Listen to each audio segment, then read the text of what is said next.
Bab 1211. Bab 1211, siapa yang akan membantuku melewati masa kesengsaraan? Kalau ada yang ingin tahu kenapa Zhao Yu begitu gugup hingga berkeringat dan bahkan tidak ikut serta dalam pertengkaran antara Cui Lizu dan Zheng Ke, mereka harus mulai dari saat dia berada di kamar kecil Tuan Yao. Saat itu, mereka berdua sudah menjelaskan kasusnya dengan jelas, dan Zhao Yu sangat senang hingga dia menghadiahi Master Yao 10 kapal pesiar untuk siaran langsungnya. Siaran langsung telah dimulai, jadi Zhao Yu seharusnya segera pergi. Tapi, Tuan Yao tiba-tiba menghentikan siaran langsung dan memberitahu Zhao Yu, saudara ini, karena kamu begitu terus terang, sebagai hadiah balasan, aku akan membantumu membaca peruntunganmu. Akeong novel bin et Akeong. Zhao Yu merenung sejenak. Karena dia tidak peduli dengan 1 atau 2 menit, dia mengangguk setuju. Kalau begitu mari kita lakukan, membongkar, kata Guru Yao, saya yang terbaik dalam hal ini. Menguraikan kata-kata, Zhao Yu hanya pernah mendengar metode meramal seperti ini sebelumnya, tetapi dia belum pernah melihatnya secara langsung. Mendengar Guru Yao mengatakan ini, dia tertarik. Akan tetapi, dia berpikir bahwa karena itu disebut menguraikan karakter, dia setidaknya harus mengambil kuas, tinta, kertas, dan batu tinta untuk menulis beberapa karakter. Namun, Guru Yao tidak mengundangnya ke ruang belajar. Sebaliknya, dia membuka aplikasi di ponselnya dan berkata, "Ayo, ucapkan 2 kata dan aku akan mengujinya untukmu." Zhao Yu menundukkan kepalanya dan melihat kata-kata, ramalan Tuan Yao, pada perangkat lunak itu. Sial, dia mengumpat dalam hati. Bukankah ini terlalu santai? Namun, melihat bahwa Tuan Yao sedang bersemangat, dia berpikir sejenak dan benar-benar memikirkan 2 kata. Dia berkata di tempat, Kun Qian. Ya, hanya 2 kata ini. Kun Qian. Grandmaster menggaruk kepalanya, ini bukan surga dan bumi, kan? 2 katamu itu sangat tidak sopan. Meskipun dia mengatakan itu, dia tetap memasukkan 2 kata tersebut dan menekan tombol yang bertuliskan, mulai pengujian. Akhirnya, sebaris teks langsung muncul di layar. Isinya, matanya jernih, dan keempat wajahnya cantik. Kurasa kita sudah sampai di ujung jalan ketika tiba-tiba aku mendengar suara derap kaki kuda. Ini, alis Zhao Yu terangkat tinggi dan rendah. Tuan, ini sepertinya puisi Tang, kan? Tanyanya, apa maksudmu dengan itu? Aduh, jangan bicara omong kosong. Ini adalah heksagram di kitab perubahan, dan ada aturannya sendiri.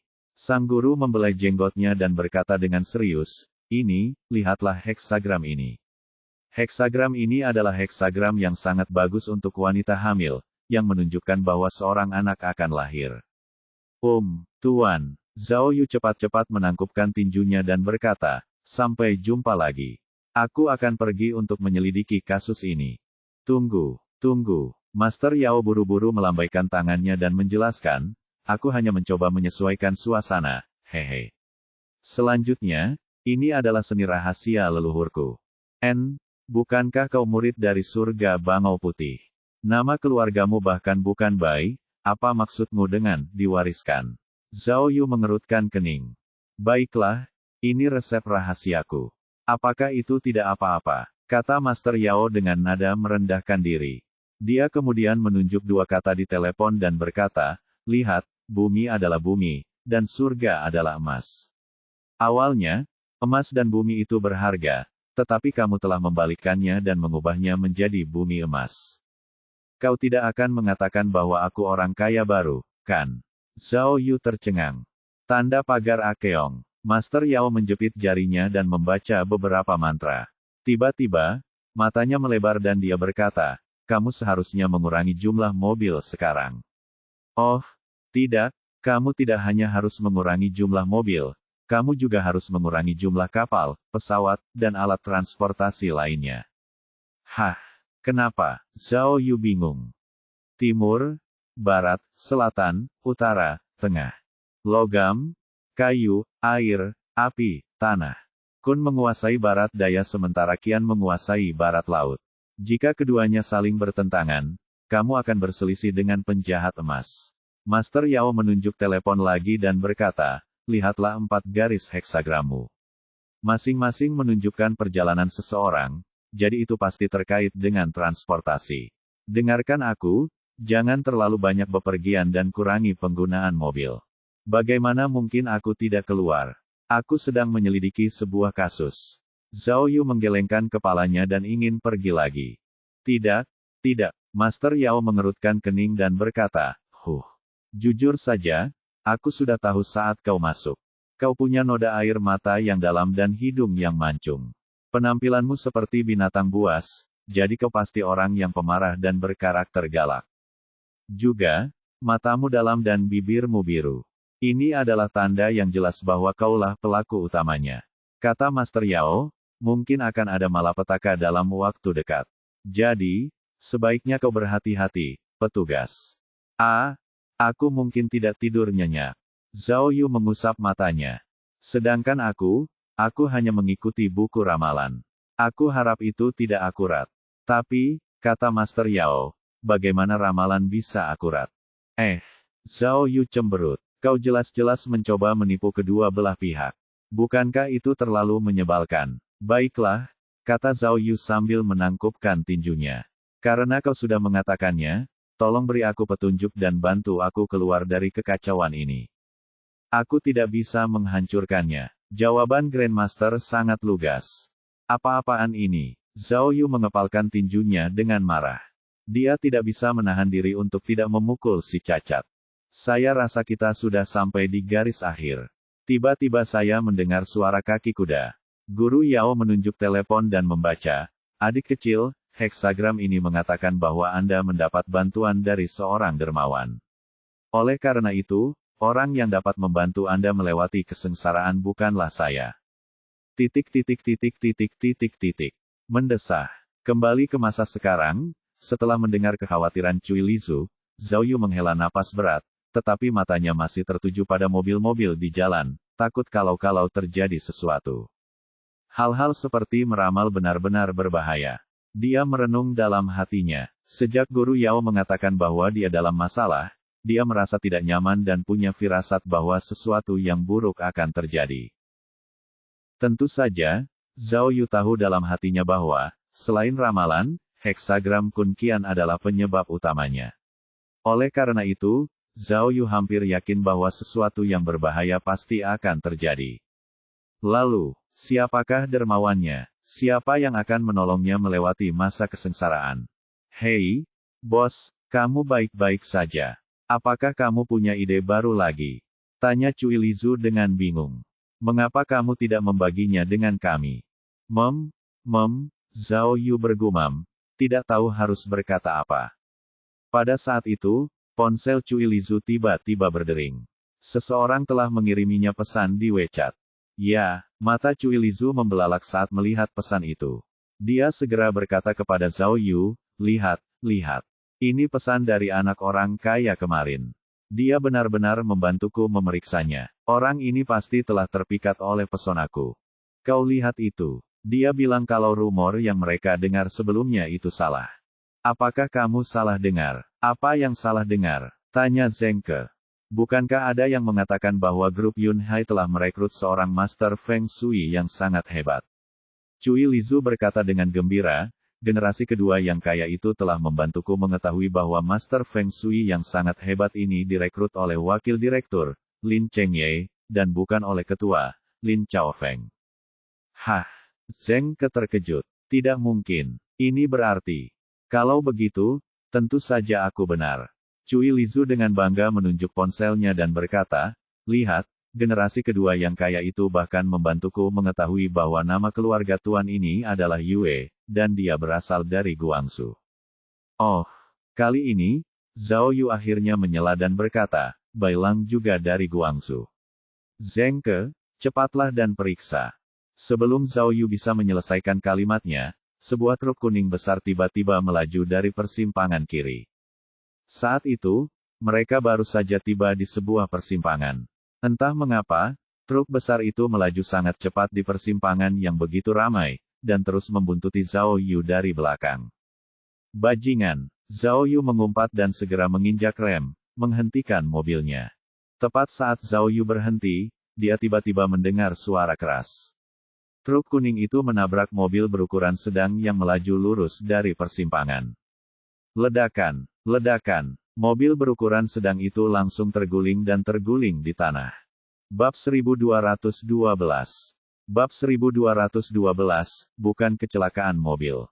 Segalanya terjadi begitu tiba-tiba, dan truk kuning itu muncul entah dari mana. Untungnya, Zhao Yu selalu waspada sepanjang waktu, dan tidak mengemudi secara ugal-ugalan seperti biasanya. Kalau tidak, sekalipun dia tidak tertabrak truk besar, minimal bemper depannya akan tergores. Wus, wus, wus. Zhao Yu menghentikan mobilnya dan terengah-engah, jantungnya berdebar kencang. Ia berpikir, Tuan Yao ini terlalu akurat. Ia bahkan bisa menghitung ini. Namun, Zhao Yu tidak sempat bereaksi. Truk besar itu baru saja menabrak mobil berukuran sedang lainnya, menyebabkan mobil itu terguling hingga ke trotoar, lalu menghantam tembok dengan papan reklame besar. Berderit. Akibat kecelakaan yang mendadak tersebut, sebuah sepeda motor listrik yang melaju di belakang terpaksa berhenti. Namun, pada kecepatan tinggi tersebut, becak tersebut tidak dapat berhenti sama sekali, sehingga pengemudi harus memaksa untuk berbelok. Akibatnya, salah satu sisi becak terangkat tinggi, dan kemudian seluruh becak terbalik di persimpangan. Yang lebih malang lagi, becak itu digunakan untuk mengangkut hasil laut, sehingga kontainernya penuh dengan hasil laut. Setelah becak itu terbalik, seluruh gerobak berisi hasil laut itu jatuh ke jalan. Zhao Yu ingin melewati persimpangan itu terlebih dahulu, tetapi becak itu menghalangi jalannya. Wah, lobster, lobster! Teriak Cui Lizu dengan penuh semangat. Dan Abalon, kan, itu. Dengung, dengung. Tepat saat Cui Lizu berteriak, sesuatu yang tidak terduga terjadi. Truk besar yang baru saja menabrak mobil berukuran sedang itu menyalakan mobilnya lagi dan mundur. Hei, hei, hei. Pengemudi becak itu baru saja berdiri dari tanah ketika tiba-tiba melihat truk besar melaju kencang. Dia begitu takut sehingga dia segera berlari ke pinggir. Detik berikutnya, truk itu dengan mudahnya merobohkan sepeda roda 3 itu. Roda-rodanya yang besar langsung menghancurkan lobster dan makanan laut lainnya hingga berkeping-keping. Lalu, truk itu melaju lagi dan menabrak mobil berukuran sedang itu. Kemudian, Zhao Yu akhirnya menyadari bahwa mobil berukuran sedang yang tertabrak itu adalah mobil polisi. Zhao Yu telah melihat mobil polisi berukuran sedang seperti itu berkali-kali, jadi sekilas dia tahu bahwa itu adalah kendaraan pengangkut tahanan. Hah! Zhao Yu tiba-tiba menegakkan lehernya, dan reaksi pertamanya adalah truk itu pasti melakukannya dengan sengaja. Truk besar menabrak mobil penjara, jelas mereka ingin melarikan diri dari penjara. Apa itu? Dalam sekejap mata, truk besar itu bergemuruh lewat dan sekali lagi menabrak mobil penjara yang sudah terbalik. Kereta penjara itu langsung mengeluarkan bunyi mencicit yang berubah bentuk, dan sebagian besar tempat di mana para tahanan dikawal telah penyok. Berderit. Pada saat itu, roda truk berputar dan percikan api beterbangan. Mesin menderu kencang, dan suaranya seperti guntur. Kendaraan lain di dekatnya begitu ketakutan sehingga mereka segera melarikan diri. Akhirnya, Cui Lizu tidak lagi bersemangat. Dia menatap truk besar itu dan tercengang. Asteris berdecit. Asteris. Tak lama kemudian, truk itu menyadari bahwa ia tidak dapat menghancurkan mobil tahanan itu sepenuhnya, sehingga ia segera mundur lagi. Saat ia mundur, sebuah jeep tidak dapat menghindar tepat waktu dan tertabrak truk itu. Bang! Setelah suara keras, jeep itu berputar dan terlempar keluar. Pertama, ia menghancurkan pembatas jalan di tengah jalan, lalu menabrak mobil yang melaju dengan kecepatan tinggi di sisi lain persimpangan, sehingga terjadi tabrakan berantai. Banget, akeong-akeong novel bin et akeong. Bang, bang, dalam sekejap mata, beberapa mobil saling bertabrakan. Beberapa mobil terbalik, sementara beberapa mobil berasap karena benturan. Pemandangan tiba-tiba menjadi kacau. Pada saat ini, polisi lalu lintas di persimpangan bergegas ke truk yang terlibat dalam kecelakaan itu. Dua mobil petugas polisi kriminal di belakang Zhao Yu juga merasakan ada yang tidak beres, dan mereka keluar dari mobil untuk memeriksa. berdecit. Namun, truk itu tampaknya tidak berniat berhenti. Setelah mundur beberapa jarak, truk itu terus menabrak mobil tahanan. Waka, Zhao Yu akhirnya mengerti. Truk itu sangat marah sehingga tidak berusaha merampok mobil tahanan, tetapi berusaha membungkam mereka. Sopir truk itu jelas ingin orang-orang di dalam mobil penjara itu mati. Bagaimana ini bisa terjadi? Melihat ini, Zhao Yu segera mendorong pintu dan bergegas mendekat.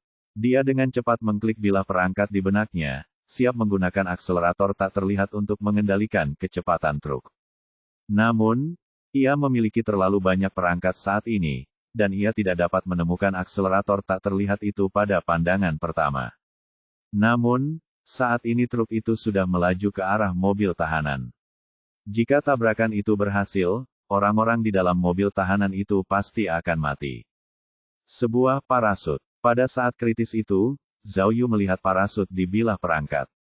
Dia tidak berpikir dua kali dan segera menggunakannya di bagian belakang truk. Parasut itu segera memperlambat laju truk, dan ketika menabrak mobil tahanan, truk itu tidak tenggelam seluruhnya, hanya sebagian kecil saja. Pada saat itu, dari sudut pandang Zhao Yu, dia sama sekali tidak bisa melihat situasi di dalam mobil tahanan, tetapi Zhao Yu dapat merasakan bahwa orang-orang di dalam mobil tahanan itu jelas tidak dalam situasi yang baik. Truk itu mencoba maju lagi, tetapi kualitas mobil tahanan itu tidak buruk. Tidak mungkin penyok. Tak berdaya, pengemudi truk itu hanya bisa mundur lagi dan melaju jauh, bersiap menghadapi tabrakan lebih dahsyat lagi. Pada saat itu, Zhao Yu akhirnya melihat bahwa ada lebih dari satu atau dua orang yang terjebak di dalam mobil tahanan. Selain para tahanan, ada juga beberapa petugas polisi yang bertugas menjaga para tahanan.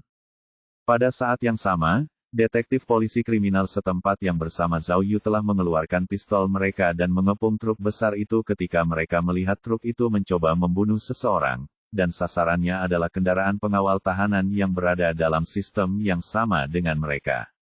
Kalau truk itu menabrak mereka lagi, mereka akan menembak tanpa ampun. Tidak, namun, sebagai seorang detektif, Zhao Yu secara naluriah menyadari bahwa masalah ini tidak sesederhana itu. Karena target pihak lain adalah kendaraan pengangkut tahanan polisi, pasti ada masalah besar. Jika pengemudi truk itu ditembak mati, mereka mungkin tidak mengetahui kebenarannya. Memikirkan hal ini, Zhao Yu tidak ragu lagi dan melangkah maju pada saat kritis. Dia melompat langsung ke pintu kursi penumpang truk besar itu. Pintunya telah dikunci oleh pengemudi truk, tetapi Zhao Yu membawa kunci utama. Begitu dia menggunakannya, dia langsung membuka pintu dan bergegas masuk. Hanya ada satu pengemudi di dalam truk itu. Dia adalah seorang pria setengah baya yang kekar. Dia fokus untuk menabrak mobil tahanan, tetapi dia tidak pernah menyangka seseorang akan menyerbu mobil itu secepat itu. Dalam keterkejutannya, dia cepat-cepat menginjak pedal gas dan menabrak mobil penjara lagi. Zhao Yu maju dan meninjunya, tetapi karena tubuhnya telentang, maka tenaga pukulan itu tidak cukup untuk menghentikan lajunya. Pada saat itu, saat truk hendak menabrak mobil tahanan, sekalipun Zhao Yu bisa menaklukkan pria itu, sudah terlambat untuk mengerem. Tanpa daya, Zhao Yu meraih kemudi dan membelokkannya ke kanan. Truk itu berubah arah dan melewati mobil tahanan, lalu menabrak billboard besar. Sopir truk dan Zhao Yu berteriak bersamaan. Truk itu menabrak papan reklame, lalu menerobos dinding di belakang papan reklame dan menyerbu masuk. Tanpa diduga, di balik tembok itu terdapat halaman belakang sebuah hotel mewah. Setelah truk itu masuk, truk itu terlebih dahulu menghancurkan banyak payung dan kursi santai, lalu jatuh ke kolam renang. Bab 1213. Bab 1213, Tuan Lain. Beberapa menit kemudian, seseorang membawakan handuk kepada Zhao Yu yang basah kuyup. Saat itu, persimpangan jalan dipenuhi mobil-mobil yang saling bertabrakan, dan hotel itu pun berantakan.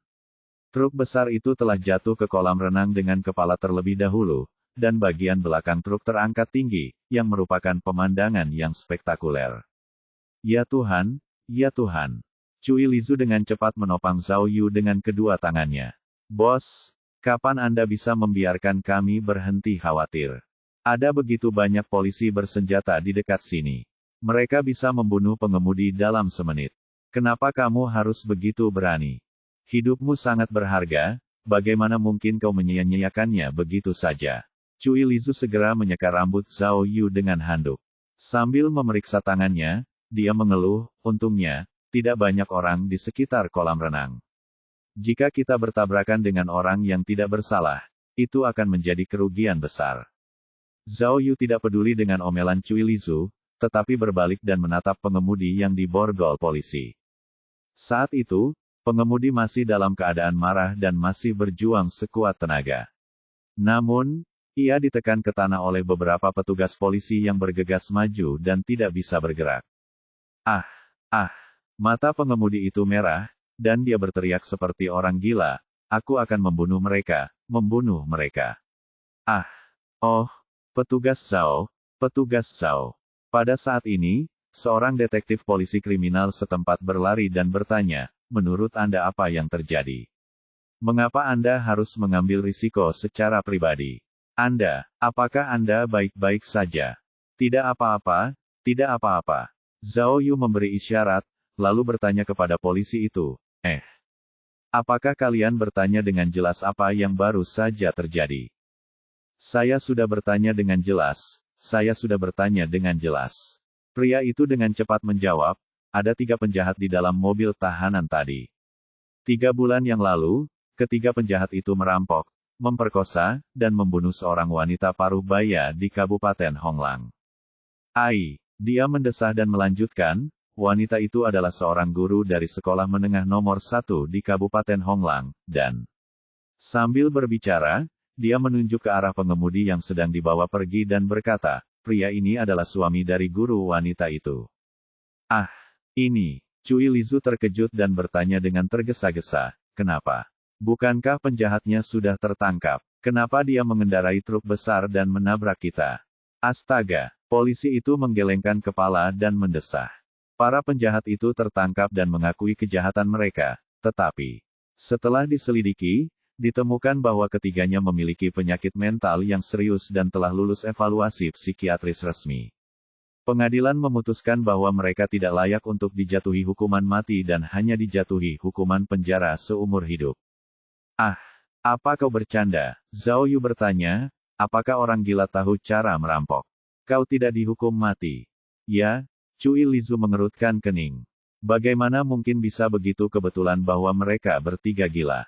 Tidak ada yang mencurigakan tentang ini, kan? Saya rasa tidak, kan? Kata polisi itu, mobil tahanan yang mengawal para tahanan baru saja keluar dari pengadilan. Meskipun kami belum menginterogasinya, kebenarannya sudah jelas. Suaminya pasti berpikir bahwa putusan pengadilan tidak adil, jadi dia mengemudikan mobilnya dan ingin membunuh mereka. Jadi, itulah yang terjadi. Cui Lizu berkata kepada Zhao Yu, bos, syukurlah Anda bertindak tepat waktu. Jika kita membunuh suami korban tadi, Ya, polisi itu mendesah dan berkata, kami juga sudah mendengar tentang kasus ini. Almarhum memiliki seorang putra dan seorang putri. Anak-anak itu telah kehilangan ibu mereka, dan baru saja, mereka hampir kehilangan ayah mereka. Petugas polisi Zhao, pria itu memberi hormat kepada Zhao Yu, terima kasih banyak atas tindakan heroikmu. Kami hanya pernah mendengar nama besarmu sebelumnya, tetapi sekarang tampaknya kau benar-benar membuat kami merasa malu dengan kekurangan kami, dan kami dipenuhi dengan rasa hormat yang mendalam. Zhao Yu menghela nafas dan berkata, jadi, apa yang terjadi dengan mobil tahanan itu? Tepat saat Zhao Yu menyelesaikan pertanyaannya, suara ambulans terdengar di telinga semua orang. Itu seharusnya tidak mengancam jiwa, tetapi salah satu tahanan dan salah satu rekan kita terluka parah, keluh polisi itu lagi.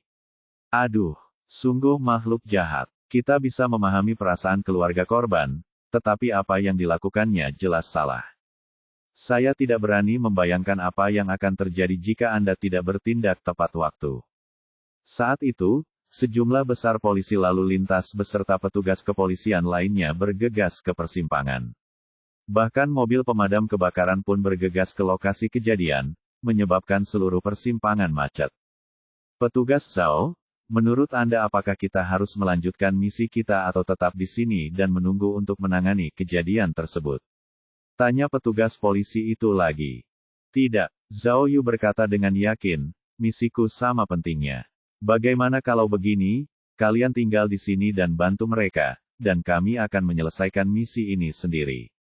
Bagaimana caranya? Anda penyidik khusus dari divisi kriminal, jadi keselamatan Anda juga sangat penting. Polisi itu berkata, tidak apa-apa. Saya bisa mengirim tim untuk terus mengikuti Anda. Baiklah kalau begitu. Zhao Yu memikirkan tentang bagaimana heksagram Kunqian miliknya masih berlangsung, jadi dia menyetujui permintaan pria itu.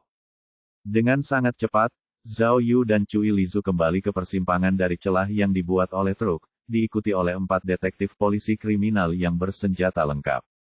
Saat polisi lalu lintas tiba di tempat kejadian, kendaraan yang terlantar sudah mulai dievakuasi.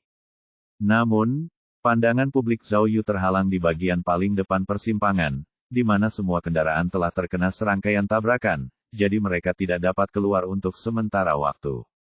Pemimpin, detektif polisi kriminal terkemuka melihat ini dan segera berkata kepada Zhao Yu, bagaimana kalau begini, tolong tunggu di sini sebentar. Kami akan pergi dan meminjam 2 mobil dari tim polisi lalu lintas. Setelah mendapat izin Zhao Yu, mereka segera menuju lokasi kecelakaan untuk mencari orang yang bertugas polisi lalu lintas. Cui Lizu berbalik dan melihat ke arah mobil tahanan yang setengah terguling, lalu menghela napas ke arah Zhao Yu. Bos, sopir truk itu pasti akan dihukum berat, kan? Tentu saja, kata Zhao Yu sambil mengangguk. Itu pembunuhan. Sepertinya dia sangat mencintai istrinya. Cui Lizu menggigit bibirnya dan berkata, pada akhirnya, ketiga pembunuh itu adalah yang terburuk. Jika dia sakit mental, apakah itu berarti dia bisa membunuh orang yang tidak bersalah? Benar, ada perampokan dan pemerkosaan, ini jelas direncanakan dan direnungkan. Kok bisa dia punya masalah mental? Tidak mungkin, seseorang menjual nyawanya demi uang di sini, kan? Cui Lizu bertanya dengan hati-hati, bos, setelah kasus kita selesai, apakah Anda ingin memperhatikannya? Saya benar-benar merasa kasihan pada suami almarhum. Zhao Yu dan Cui Lizu memiliki pemikiran yang sama. Di kehidupan sebelumnya, ia sangat terpengaruh oleh gagasan bahwa nyawa dibayar dengan nyawa, dan utang dibayar dengan uang. Jadi, dalam kasus ini, ia tidak bisa tidak bersimpati dengan suami almarhum. Oleh karena itu, dia mengangguk dan berkata, baiklah, aku akan mencatat ini dulu. Nanti, kita harus menyelidikinya dan memberikan keadilan kepada korban. Jika seseorang benar-benar mencoba menghentikan kita, aku tidak akan membiarkannya begitu saja. Akeong novel bin et Akeong. Baiklah, Cui Lizu juga dipenuhi dengan kemarahan dan kesombongan yang benar. Pada saat ini, mereka berdua melihat detektif polisi yang baru saja berjalan melewati mereka melambaikan tangan kepada mereka dari kejauhan. Itu berarti mereka telah menemukan mobil yang cocok dan akan segera berangkat. Zhengke, ayo pergi, Cui Lizu dengan cepat menepuk pintu mobil dan berteriak pada Zhengke, yang masih duduk di dalam mobil, kamu benar-benar bisa duduk diam. Cepatlah, ayo pergi. Ketua kelompok. Zhengke segera keluar dari mobil, lalu melapor kepada Zhao Yu sambil memegang laptopnya. Aku baru saja meretas WeChat Lin Chengye dan mengetahui latar belakang Tuan Yue. Nama orang ini adalah Yue Yongnian, dan dia memang dari Yue Zhou. Zhengke berkata, tapi, Yue Yongnian seharusnya nama palsu. Aku tidak bisa mengetahui latar belakangnya, tapi aku menemukan nomor teleponnya. Lalu, saya menemukan nomor ini. Bisakah Anda menebak apa yang terjadi? Jangan bilang, dia bersama Lin Chengye. Cui Lizu menebak, apakah semuanya ada di kapal pesiar itu? Ya Tuhan, Zhengke mendecak lidahnya. Bagaimana kamu bisa menebaknya dengan begitu akurat? Baiklah, sudah cukup, kata Zhao Yu, kalau begitu, jangan buang waktu lagi. Ayo cepat pergi. Bab 1214. Bab 1214, siapa yang membeli tiket ini? Ketika Zhao Yu dan yang lainnya tiba di dermaga, mereka menaiki speedboat polisi dan melaju menuju kapal pesiar Lin Chengye. Zhao Yu masih dalam keadaan terkejut. Ketika ia mengingat kembali momen ketika truk itu tiba-tiba muncul, ia begitu takut hingga jiwanya hampir meninggalkan tubuhnya. Untungnya, ia berhati-hati saat mengemudi. Jika tidak, ia mungkin tertabrak truk besar. Guru Yao ini benar-benar akurat. Jika orang ini benar-benar seorang ahli, maka di masa mendatang, bisakah ia membantunya memahami puisi heksagram sistem ajaib? Zhao Yu samar-samar ingat bahwa, ketika dia mengetik kata-kata, Kun Qian, Guru Yao mengatakan sesuatu seperti, Kun adalah bumi, dan surga adalah logam. Di masa lalu, Zhao Yu hanya memikirkan fungsi masing-masing heksagram, tetapi mengabaikan beberapa makna lainnya. Jika perhitungan sang guru akurat, maka dapatkah 8 trigram sistem tersebut juga dijelaskan oleh 5 elemen? Jika dia dapat secara akurat memahami arti heksagram di masa mendatang, apakah itu akan lebih membantu dalam memecahkan kasus tersebut? Tetapi, Zhao Yu memikirkannya dan mulai curiga bahwa insiden truk besar itu hanya kebetulan. Sebab, menurut logika normal, kalau saja ia tak mendapat peringatan dari sang master dan tetap memacu kendaraannya dengan kecepatan tinggi itu, ia sudah lama meninggalkan perempatan jalan itu dan tak akan berpapasan dengan truk besar itu. Jadi, dia benar-benar tidak tahu apakah itu seseorang atau orang yang sedang diramalkan.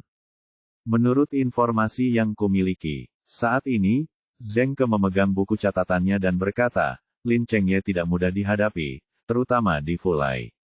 Dia memiliki banyak orang di bawahnya, dan dia seharusnya melakukan banyak kegiatan ilegal di belakangnya. Angin kencang di laut, dan speedboat melaju kencang. Zheng Ke harus berbicara sangat keras agar semua orang bisa mendengarnya. Namun, dari beberapa obrolan dan catatan belanjanya, kata Zheng Ke, minatnya pada Feng Shui dan meramal nasib tidak kalah dari saudara perempuannya, Lin Chaofeng. Dalam beberapa tahun terakhir, dia membeli banyak jimat yang berhubungan dengan Feng Shui, seperti liontin giok, manik-manik Buddha, patung Buddha, dan sebagainya. Banyak di antaranya yang mahal. Selain itu, setiap kali dia membuat keputusan besar, dia juga akan mengundang seorang master Feng Shui untuk memeriksa denyut nadinya. Lalu, bagaimana dengan pria bernama Yue apalah itu? Zhao Yu bertanya dengan keras, sudah berapa lama orang ini mengikuti Lin Chengye? Saya dapat mengetahui bahwa simpul terjauh yang mereka gunakan untuk menghubungi melalui perangkat komunikasi itu berasal dari setahun yang lalu.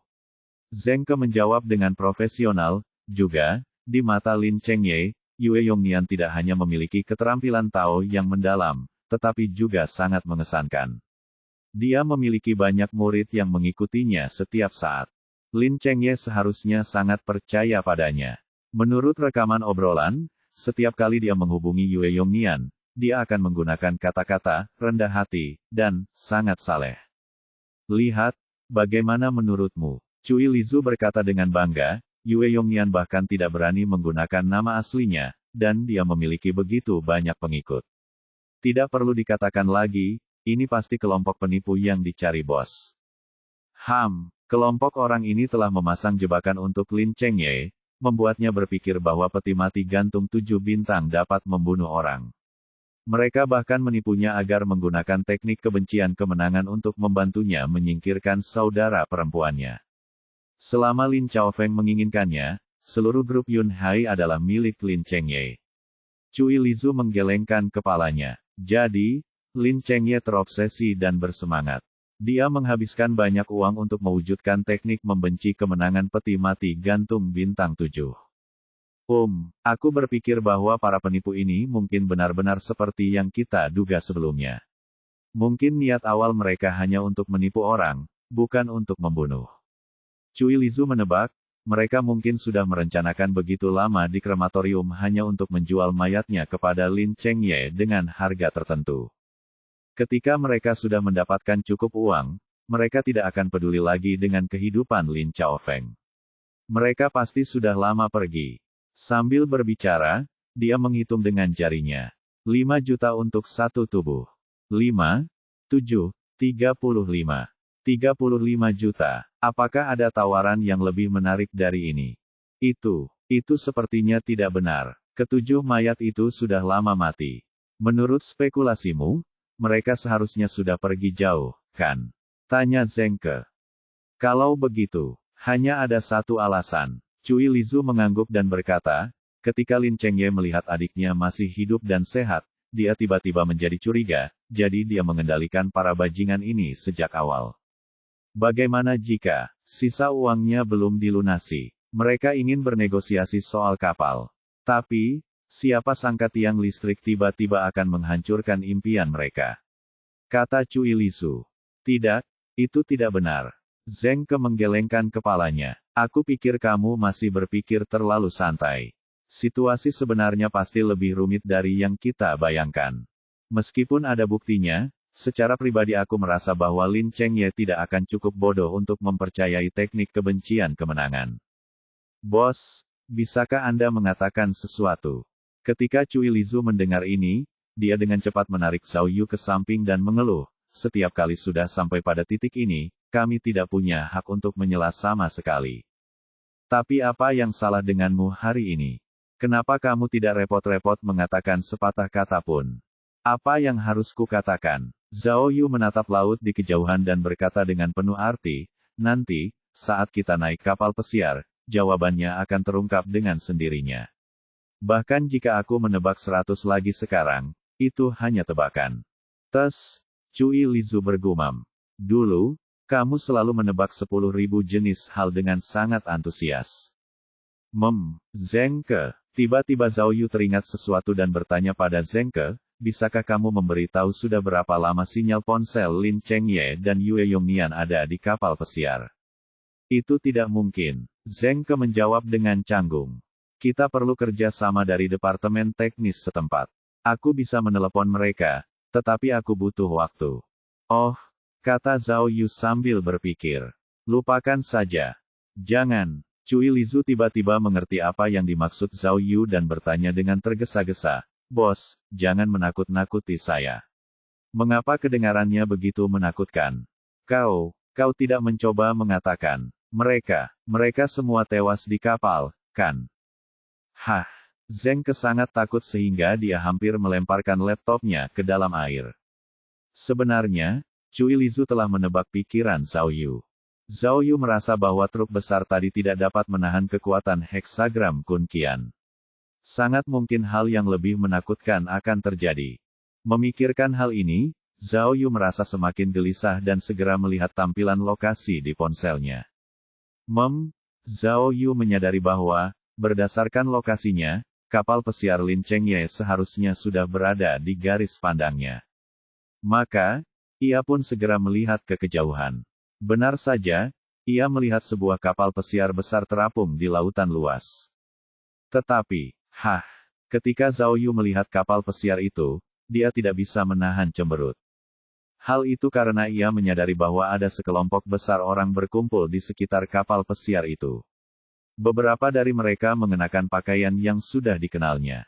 Ini tampaknya. Agar dapat melihat lebih jelas, ia segera menyalakan teleskop tak kasat mata dan melihat ke arah itu. Gila, pada pandangan pertama, Zhao Yu terkejut.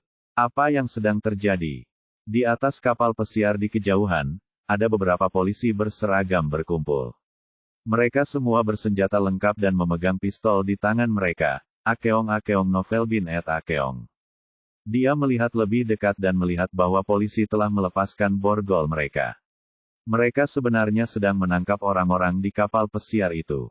Persetan. Zhao Yu terkejut dan berpikir, aku bahkan belum masuk ke dalam mobil. Siapa yang sudah membeli tiket ini sebelumnya? Bab 1215. Bab 1215, saya ingin menelepon polisi. Iya, banyak sekali polisi. Ketika Cui Lizu melihat polisi muncul di kapal pesiar, dia tiba-tiba ketakutan dan berkata dengan cemas, sudah berakhir, sudah berakhir. Sepertinya bos benar lagi, seseorang benar-benar meninggal. Kalau tidak akan ada begitu banyak polisi di sini.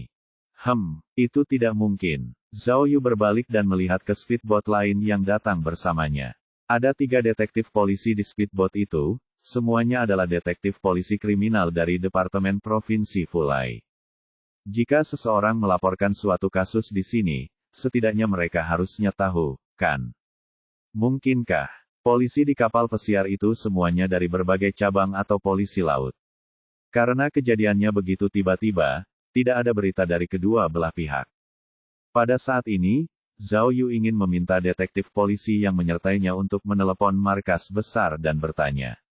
Namun, speedboat itu sangat cepat, dan mereka akan segera tiba. Oleh karena itu, dia memutuskan untuk menunggu sampai dia berada tepat di depannya dan bertanya padanya dengan jelas. Namun, yang mengejutkan Zhao Yu, polisi di kapal pesiar itu tidak tinggal lama. Mereka segera memborgol 4 atau 5 orang itu dan mendorong mereka ke 3 speedboat. Kemudian, mereka tidak sabar untuk menyalakan mesin dan melaju ke arah lain. Teriak Cui Lizu, kenapa? Kenapa dia pergi? Mungkinkah bukan kasus pembunuhan? Apa yang sedang dia lakukan? Dengan bantuan teleskop tak kasat mata, Zhao Yu dapat melihat dengan jelas situasi di atas kapal pesiar. Ada banyak orang berkumpul di kapal pesiar, menyaksikan speedboat pergi. Salah satunya adalah seorang pria parubaya yang berdiri di dek, dikelilingi oleh kerumunan. Dia adalah Lin Chengye. Oh, Lin Chengye, bukankah dia masih di sini? Zhao Yu pernah melihat foto Lin Chengye, jadi dia pikir dia tidak akan salah, tetapi hal ini membuatnya semakin bingung tentang latar belakang petugas polisi tersebut. Ketua tim, sinyal ponsel Yue Yongnian berubah. Zheng Ke segera melaporkan, kalau tidak salah, polisi pasti sudah membawa Yue Yongnian pergi. Oh, Zhao Yu memandang ke kejauhan dan melihat bahwa speedboat tersebut melaju sangat kencang, dan sudah berada agak jauh dari kapal pesiar tersebut. Zhao Yu segera menoleh untuk melihat detektif polisi kriminal di sampingnya. Pada saat ini, dia tidak perlu memberi perintah. Sudah ada orang-orang yang dengan cemas menelepon markas untuk menanyakan situasi. Dilihat dari penampilannya, mereka tidak tahu dari departemen mana gelombang polisi tadi berasal. Tak lama kemudian, Zhao Yu dan speedboat lainnya tiba di depan kapal pesiar. Tiba-tiba, mereka melihat 2 speedboat lagi. Lin Chengye dan yang lainnya di kapal pesiar itu jelas sangat terkejut, karena mereka semua berdiri diam di geladak dan menonton. Pada saat ini, Zhao Yu dan yang lainnya melihat bahwa di kapal pesiar, selain Lin Chengye dan beberapa pengawalnya, ada juga beberapa wanita cantik langsing mengenakan pakaian renang seksi. Beberapa wanita cantik minum sampahnya, sementara yang lain mengoleskan tabir surya ke tubuh mereka. Dibandingkan dengan Lin Chengye yang gugup dan yang lainnya, wanita cantik itu lebih santai. Ketika speedboat melaju di bawah kapal pesiar, tidak ada seorang pun di kapal pesiar yang berbicara sepatah kata pun. Mereka semua menatap Zhao Yu dan yang lainnya dalam diam, tampak sedikit bingung. Polisi. Sebagai pemimpin, Zhao Yu memimpin dan menunjukkan lencana polisinya. Dia bertanya kepada Lin Chengye, Anda Lin Chengye dari grup Yunhai, kan? Apa-apaan ini? Setelah Lin Chengye mendengar ini, dia tiba-tiba mengerutkan kening. Dia menunjuk ke speedboat yang baru saja berangkat dan berkata kepada Zhao Yu, bukankah aku baru saja mengatakan itu? Mengapa kamu berubah pikiran begitu cepat? Apa? Zhao Yu dan yang lainnya tercengang. Hei, apa yang sedang kamu lihat? Lin Chengye, yang mengenakan pakaian pantai yang mencolok, menunjuk ke arah Zhao Yu dan berkata, rekan kerjamu menyuruhku pergi ke kantor polisi untuk merekam pernyataanku. Apakah kalian tidak membicarakannya? Ya, salah satu pengawal Lin Chengye berkata, apakah kalian akan merekam pernyataan kalian di kapal pesiar kami? Tunggu. Zhao Yu segera melambaikan tangannya dan bertanya, kalian baik-baik saja. Aku di sini bukan untuk merekam pernyataanku, aku di sini untuk menanyai Lin Chengye. Izinkan aku bertanya, apa yang dilakukan para polisi itu? Akeong novel bin et Akeong. Apa-apaan ini? Semua orang di kapal pesiar itu tercengang. Hei, apa menurutmu aku mudah diganggu dan mempermainkanku? Lin Chengye berteriak dengan marah, hentikan omong kosongmu, tunjukkan lencana polisimu. Aku ingin memeriksanya. Apa kalian semua penipu? Zhao Yu menepuk pistol di pinggangnya, bagaimana ini bisa palsu? Kami dari kelompok investigasi khusus divisi kriminal pusat. Akhirnya, ketika mereka mendengar ini, Lin Chengye dan yang lainnya terkejut pada awalnya, lalu kemudian mereka semua tertawa. Mereka tertawa sangat keras hingga kejang-kejang. Itu adalah pemandangan yang sama sekali berbeda. Pak Polisi, Anda lucu sekali. Lin Chengye memegangi perutnya dan berkata, kelompok polisi yang membawa tamu saya tadi juga dari kelompok investigasi khusus Divisi Kriminal Pusat. Kalian benar-benar dari unit yang sama, mengapa kalian tidak cocok? Apa? Kali ini, Zhao Yu dan yang lainnya bahkan lebih terkejut. Zhao Yu dengan cepat melihat ke kejauhan, tetapi melihat bahwa speedboat sudah begitu jauh sehingga hampir tidak terlihat. Itu tidak mungkin. Zheng Ke menjambak rambutnya dan bertanya, bukankah saudari Miao ada di Xiakou? Dia seharusnya bukan salah satu dari kita, kan? Tidak mungkin ini. Kisah Li Gui dan Li Kui, kan? Cui Lizu bingung. Pemimpin, pada saat ini, detektif polisi yang datang bersama Zhao Yu berkata, saya baru saja bertanya, dan tidak ada satupun pasukan polisi yang datang ke Fulai. Sekelompok orang tadi adalah orang-orang Anda atau penipu. Hah? Apa? Namun, setelah Lin Chengye mendengar ini, senyum di wajahnya tiba-tiba membeku. Dia gemetar dan berkata, palsu. Palsu, benar. Kenapa aku tidak mengira mereka palsu? Ayah, sambil berbicara, Lin Chengye menamparkan dirinya sendiri dengan keras dan berteriak pada anak buahnya, cepat. Cepat, kejar dia, pembohong, pembohong, sarang pembohong, kita telah ditipu. Oh, salah satu anak buahnya segera berlari ke dia dan menuju kokpit. Lin Chengye, cepat katakan padaku. Teriak Zhao Yu, apa yang sebenarnya terjadi? Aku telah ditipu. Lin Chengye menggertakkan giginya dan menghentakkan kakinya. Dia sangat kesal. Aku benar-benar ditipu oleh mereka seperti orang bodoh. Jika dia menunjuk Zhao Yu, jika kamu polisi sungguhan, maka aku akan memanggil polisi sekarang. Aku mohon padamu, cepat tangkap bajingan-bajingan yang berbohong padaku. Mereka melakukan segalanya. Ah, aku sangat marah. Ledakan, ledakan. Saat itu, mesin kapal pesiar sudah dinyalakan, dan air di bawah kapal beriak kencang. Kapal itu akan segera berlayar. Bos, Cui Lizu melambaikan tangannya dengan cepat. Ayo cepat dan kejar mereka. Akan terlambat jika kita menunggu lebih lama lagi.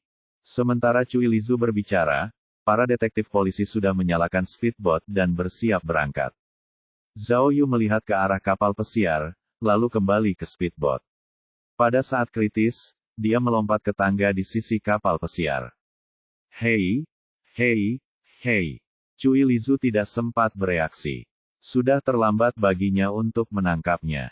Kejar! Cepat kejar! Zhao Yu melambaikan tangan ke arah Cui Lizu dan yang lainnya. Apapun yang terjadi, kita harus menangkap Yue Yongnian dan kawanannya.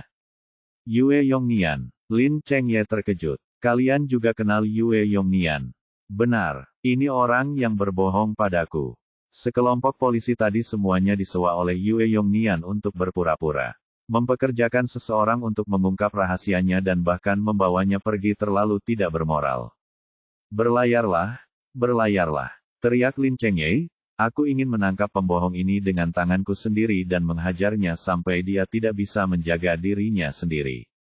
Sambil berteriak, kapal pesiar itu sudah melaju kencang dan mengejar speedboat yang ada di depannya. Cepatlah. Zhao Yu juga memberi isyarat kepada anak buahnya, panggil penjaga pantai untuk mengepung dan mencegat mereka. Kita tidak boleh melewatkan satu pun. Bab 1216. Bab 1216, masih ada tahi lalat. Zhao Yu tentu punya alasan tersendiri untuk melompat ke kapal pesiar. Meskipun Yue Yongnian tampak seperti telah menggunakan tipu daya untuk melarikan diri, situasi saat ini tidak jelas, dan Zhao Yu khawatir ada jebakan. Bagaimana jika dalangnya bukan Yue Yongnian, atau dia masih bersembunyi di kapal pesiar? Jadi, dia memutuskan untuk mengikuti kapal pesiar Lin Chengye untuk mengejar Yue Yongnian. Dengan cara ini, dia bisa mengejar tersangka dan juga memastikan bahwa Lin Chengye tidak akan melakukan tipu daya. Ah, saat kapal pesiar itu tiba-tiba melaju kencang, semua wanita cantik di dek menggigil dan berseru. Zhao Yu segera naik ke D dan bertanya kepada Lin Chengye, cepat dan katakan padaku, apa yang terjadi tadi? Apa yang terjadi antara kamu dan Yue Yongnian? Ah, ini, Lin Chengye berkata dengan tergesa-gesa. Jika kamu benar-benar seorang polisi, kamu seharusnya tahu segalanya, kan? Jangan bilang kamu juga seorang aktor bayaran. Aku tidak percaya siapapun sekarang. Persetan dengan ibumu. Zhao Yu tiba-tiba mengeluarkan pistolnya. Katakan padaku, apakah kamu menangani kasus mayat wanita di peti mati gantung bintang 7? Ketika mereka melihat Zhao Yu mengeluarkan senjatanya, semua orang di kapal pesiar mundur ketakutan. Akeong novel bin et Akeong. Ini peti mati gantung bintang 7 lagi. Lin Chengye mendesah, kalau aku tidak beruntung, maka aku tidak beruntung berada di peti mati gantung bintang 7. Aku peringatkan kau, ini kapalku, milik pribadiku. Kalau kau berani menembak, aku akan menuntutmu. Ya, kata pengawalnya. Polisi gadungan itu juga punya senjata. Jadi, senjata mereka semua palsu. Lalu, bagaimana dengan senjatamu? Itu tidak mungkin asli, kan? D*MN, apakah kamu ingin mencoba? Zhao Yu tiba-tiba mengarahkan pistolnya ke pria itu.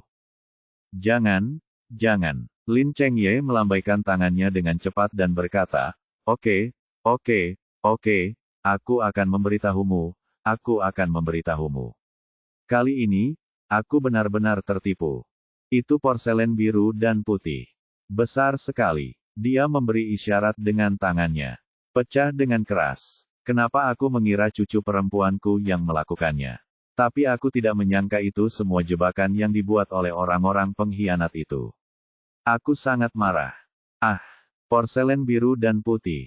Zhao Yu sedikit bingung dan bertanya dengan tergesa-gesa, Hei, bisakah kau menceritakan keseluruhan ceritanya? Bagaimana aku bisa mengerti apa yang kau katakan?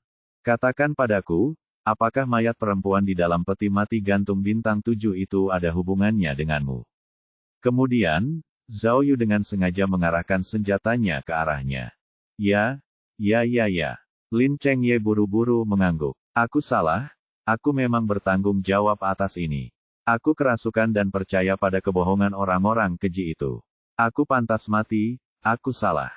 Tapi, dia menangkupkan tinjunya dan berkata, aku juga korban. Semua ini direncanakan oleh Yue Yongnian sialan itu. Kau telah berbohong padaku selama lebih dari setahun dan menipuku dengan begitu banyak uang. Cepat tangkap dia dan kebenaran akan terungkap. Oh, jantung Zhao Yu berdebar kencang. Tampaknya dia akhirnya menemukan orang yang tepat. Peti mati gantung bintang 7 adalah hasil karya Lin Chengye dan Yue Yongnian. Bai Lang. Zhao Yu bertanya cepat, bagaimana dengan Bai Lang? Apakah orang ini bersama Yue Yongnian tadi? Bai Lang. Lin Chengye menggelengkan kepalanya. Aku belum pernah mendengar tentang dia. Siapa dia? Apakah kamu? Dia dengan cepat bertanya kepada anak buahnya, apakah kamu pernah mendengar tentang orang ini? Kerumunan itu menggelengkan kepala. Dia pasti kaki tangan Yue Yongnian. Zhao Yu meletakkan senjatanya dan hendak mengeluarkan ponselnya untuk membuka foto Bai Lang. Namun siapa sangka pada saat itu, kapal pesiar itu tiba-tiba bergemuruh dan melaju beberapa kali lebih cepat. Ya, Lin Chengye segera berlari ke pagar pembatas dan berteriak, cepatlah. Kejar bajingan-bajingan itu. Zhao Yu juga berlari untuk melihat, hanya untuk menemukan bahwa ada yang salah dengan rute kapal pesiar. Yue Yongnian dan yang lainnya, speedboat melaju ke kiri, tetapi kapal pesiar melaju ke kanan. Hei, berangkat. Lin Chengye juga menyadari masalah tersebut dan segera menaiki tangga menuju kokpit untuk memperingatkan kapten. Namun, sesuatu yang tidak terduga terjadi. Lin Chengye menarik pintu kabin beberapa kali, tetapi tidak terbuka. Bagaimana situasinya? Lin Chengye tiba-tiba menyadari ada sesuatu yang salah.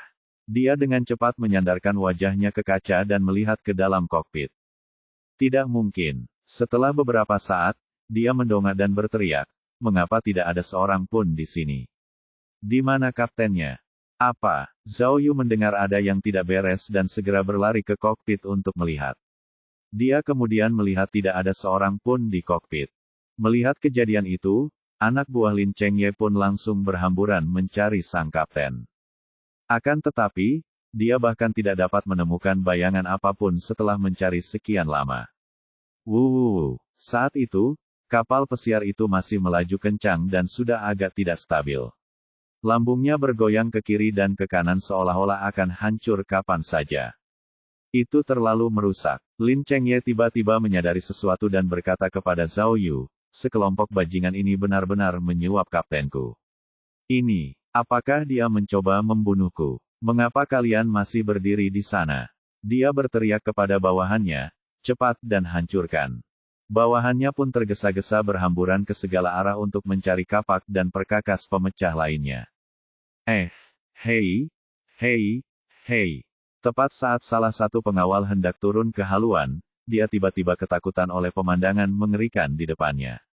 Dia buru-buru berteriak, Bos. Cepat lihat. Semua orang mendongak dan langsung pucat pasi. Mereka melihat sebuah perahu pesiar berlayar dari kanan ke kiri di depan mereka. Itu adalah perahu pesiar yang khusus digunakan untuk menghibur wisatawan. Dek wisata 3 lantai itu penuh dengan orang. Zhao Yu terdiam dan tercengang. Jika mereka bertabrakan dengannya, akibatnya tidak terbayangkan. Sialan, Zhao Yu mengepalkan tangannya dan akhirnya menyadari bahwa malapetaka yang sebenarnya sedang menunggunya. Akselerator.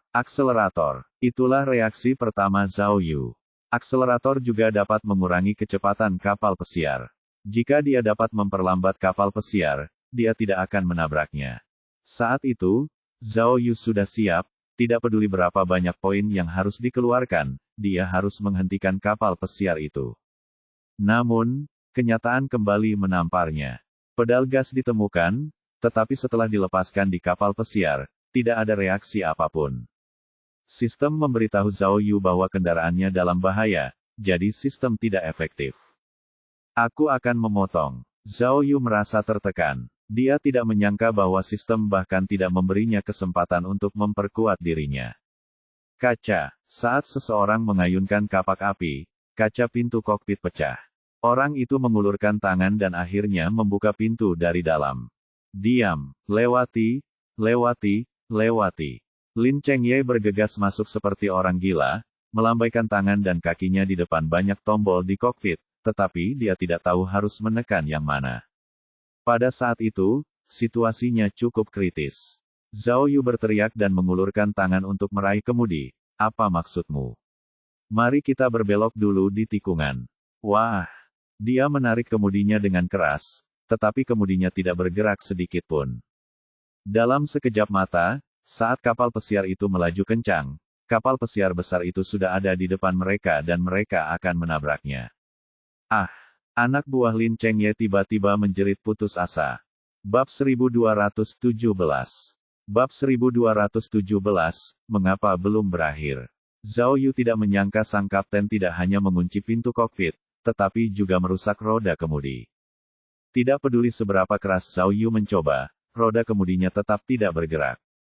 Tepat pada saat itu, melihat kapal pesiar itu hendak menabrak kapal pesiar, banyak pengawal yang bereaksi cepat melompat ke dalam air. Ketika Lin Chengye melihat tabrakan tak terelakkan, dia pun segera berlari keluar kokpit dan ingin melompat ke dalam air. Namun, di saat putus asa, dia tersandung sesuatu dan jatuh ke tanah. Dalam situasi kritis seperti itu, Zhao Yu tentu saja tidak bisa melarikan diri. Kapal pesiar di seberang penuh dengan orang. Jika dia menabraknya secara langsung, banyak orang akan mati. Perintah peretas. Alat pengacau daya. Zhao Yu ingin menggunakan perintah peretas atau alat pengacau daya untuk mematikan kapal pesiar. Namun, kapal pesiar itu sudah mencapai tenaga kuda maksimumnya. Sudah terlambat untuk berhenti. Akselerator tak terlihat. Zhao Yu tidak berani berpikir terlalu banyak. Dia menggunakan pedal gas secepat yang dia bisa di kapal pesiar di seberangnya, berharap dapat mempercepat laju kapal dan membantu mereka terhindar dari bencana ini. Namun, sistem segera memberitahu bahwa Zhao Yu perlu menggunakan 10.000 poin untuk memperkuat perangkat agar dapat mengendalikan perahu sebesar itu. Persetan dengan kaki nenekmu. Zhao Yu mengumpat, lalu mengerahkan tenaga dalam tangannya untuk memutar roda kemudi lagi, namun roda kemudi itu terkunci rapat dan tidak dapat bergerak sama sekali. Saat ini, hanya ada jarak 20 meter di antara kedua belah pihak. Tabrakan itu tampaknya tak terelakkan. Pada saat kritis ini, sebuah perangkat terlintas dalam pikiran Zhao Yu, memungkinkan dia melihat parasut tak kasat mata lagi. Zhao Yu putus asa, jadi dia tidak punya waktu untuk berpikir. Dia melepaskan kelima parasut di buritan kiri kapal pesiar.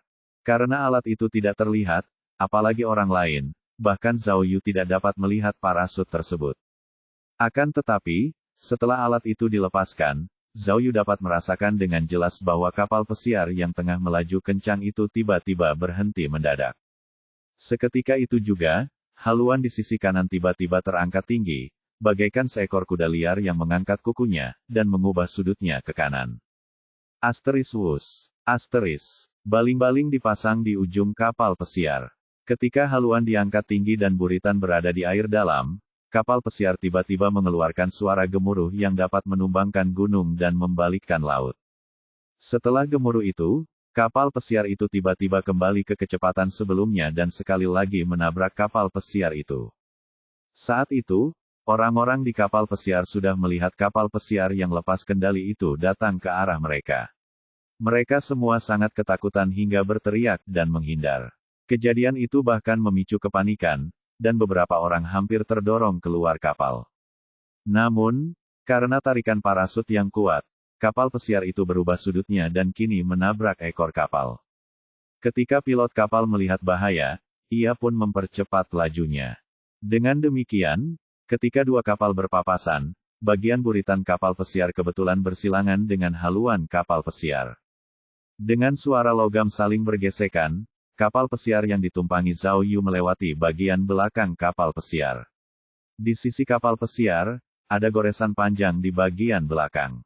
Lagi pula, kapal pesiar itu jauh lebih kecil daripada kapal pesiar biasa.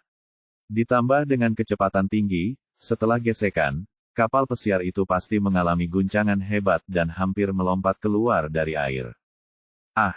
Zhao Yu melihat haluan kapal seakan melayang, maka ia pun bergegas memegang kemudi kapal dengan kedua tangannya, agar tidak terlempar. Ledakan, ledakan, ledakan. Kapal pesiar itu berguncang beberapa kali di atas air.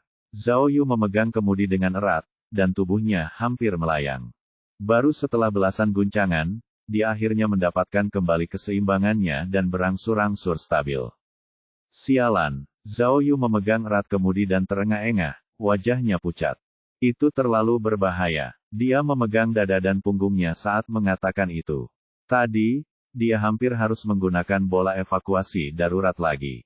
Itu masalah kecil bahwa dia tidak akan terbunuh, tetapi orang-orang di kapal akan menderita. Ikeh-ikeh. Zhao Yu masih dalam keadaan terkejut, ketika dia tiba-tiba mendengar teriakan kesakitan Lin Chengye. Ternyata Lin Chengye tidak seberuntung Zhao Yu. Dia terlempar ke atas dan ke bawah, dan wajahnya sudah bengkak. Ayo, ayo, dia terhuyung dan menekan kusen pintu. Akhirnya, dia bangkit dari tanah dan bergumam tak percaya, bukankah? Bukannya menabraknya, kupikir aku pasti sudah mati. Oh, Lin Chengye datang ke depan Zhao Yu dengan susah payah dan menoleh untuk melihat keluar kabin. Dia hanya melihat sekilas dan matanya tiba-tiba membelalak. Dia tercengang. Ada apa? Zhao Yu berbalik, tetapi saat dia melihat apa yang terjadi, dia bahkan lebih terkejut daripada Lin Chengye. Detik berikutnya, mereka berdua hanya bisa bereaksi dengan satu cara, yaitu memegang kemudi dengan erat. Ternyata kapal pesiar mereka baru saja menghindari kapal pesiar itu ketika sebuah pantai yang luas tiba-tiba muncul di depan mereka. Dia tidak menyangka kapal pesiar itu sudah kembali ke pantai. Akeong novel bin et Akeong.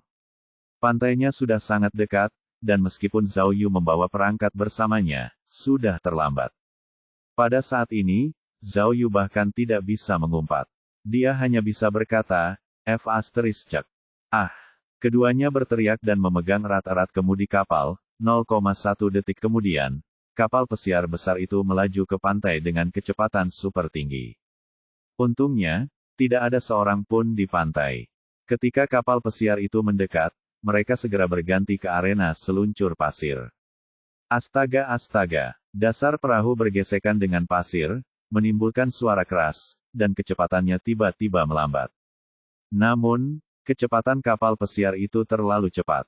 Setelah sampai di pantai, kapal itu terus melaju dengan kecepatan tertentu. Kapal pesiar itu pertama-tama menjatuhkan beberapa payung di pantai, lalu terus melaju-maju.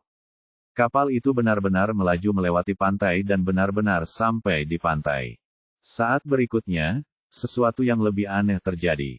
Kapal pesiar itu melaju kencang dan benar-benar melaju ke jalan pesisir, melewati tengah jalan. Ada mobil-mobil yang melaju di jalan. Pengemudi belum pernah melihat hal aneh seperti itu sebelumnya, jadi mereka semua tertarik dengan kapal pesiar yang melintasi jalan itu.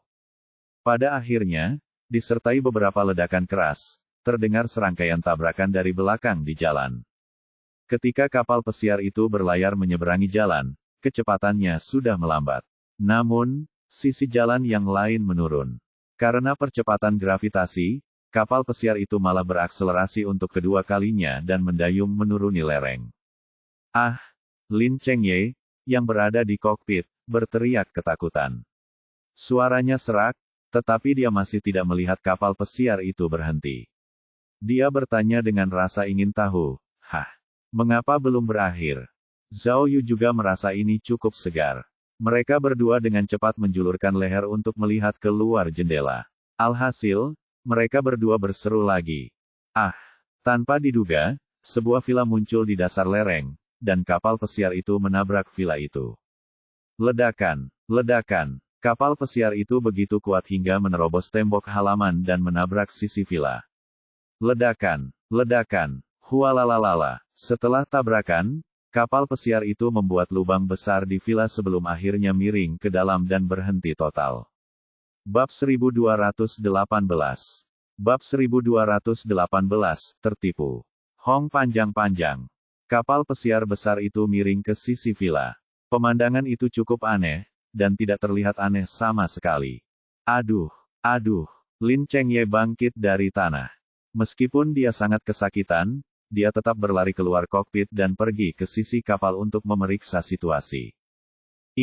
Ketika dia melihat kapal pesiar itu menabrak lubang di villa, dia tidak bisa menahan rasa khawatir. Apakah ada orang di villa itu? Tolong jangan menabrak siapapun. Tidak apa-apa, tidak apa-apa. Zhao Yu linglung. Dia terhuyung-huyung ke sisi perahu dan menghiburnya. Pintu villa terkunci, dan ada banyak daun jatuh di tanah di halaman. Seharusnya tidak ada seorang pun. Tepat saat Zhao Yu selesai berbicara, sebagian besar atap villa tiba-tiba runtuh. Di antara ubin yang pecah, bak mandi putih tiba-tiba meluncur keluar dari kamar mandi villa dan jatuh ke kolam renang kecil di dek kapal pesiar. Wah, pada akhirnya, Zhao Yu dan Lin Chengye terkejut melihat ada seorang paman di dalam bak mandi. Kepala pamannya masih dipenuhi sampo dan busa. Paman berteriak dengan mata terpejam. Gempa bumi, lari. Hualalalala. Begitu dia berteriak, beberapa orang bergegas keluar dari kolam renang. Mereka adalah wanita cantik berkaki panjang sebelumnya. Ternyata mereka tidak dapat melompat dari perahu tepat waktu dan semuanya jatuh ke dalam kolam renang karena guncangan hebat. Paman yang sedang mandi itu berteriak lama sekali. Tiba-tiba, dia membuka matanya dan melihat begitu banyak wanita cantik. Dia tercengang. Ini, pria parubaya itu berseru, mungkinkah aku sudah mati? Bukankah ini seperti masuk surga? Namun, para wanita cantik itu tidak peduli dengan pamannya. Mereka semua berhamburan di tepi kolam renang dan menyemburkan air. 1, 2,3, Lin Chengye menghitung dengan jarinya hingga mencapai angka 5. Lalu ia merasa lega dan berkata kepada Zhao Yu, mereka semua dipekerjakan oleh perusahaan model. Untungnya, mereka baik-baik saja. Zhao Yu terengah-engah dan melihat sekeliling. Dia masih bisa melihat laut di depan villa, jadi dia segera mengeluarkan ponselnya dan menelepon Zengke. Zengke segera mengangkat telepon dan memberitahu Zhao Yu bahwa mereka masih mengejar para tersangka. Polisi Fulai telah mengirim helikopter dan sejumlah besar penjaga pantai, jadi Yue Yongnian dan yang lainnya tidak akan dapat melarikan diri meskipun mereka memiliki sayap. Hanya masalah waktu sebelum mereka tertangkap. Mendengar berita ini, Zhao Yu akhirnya merasa tenang. Selama Yue Yongnian tidak bisa melarikan diri, kasus ini pada dasarnya bisa ditutup. Saat itu, Lin Chengye melihat tidak ada korban di antara wanita cantik itu, jadi dia tidak peduli lagi. Dia kembali ke sisi Zhao Yu, kelelahan, lalu mengeluarkan sebatang rokok dan menyalakannya. Fiuh, dia menarik napas dalam-dalam, lalu memejamkan mata dan berkata, itu dibuat khusus oleh pabrik pembuat fenulon di Italia, 17 juta yuan, dan sekarang sudah habis. Zhao Yu menunjuk ke kabin dan berkata, kamu juga bisa mengambil beberapa bagian untuk dijual, kan? Hehe, Lin Chengye tertawa dan menyerahkan kotak rokok itu kepada Zhao Yu.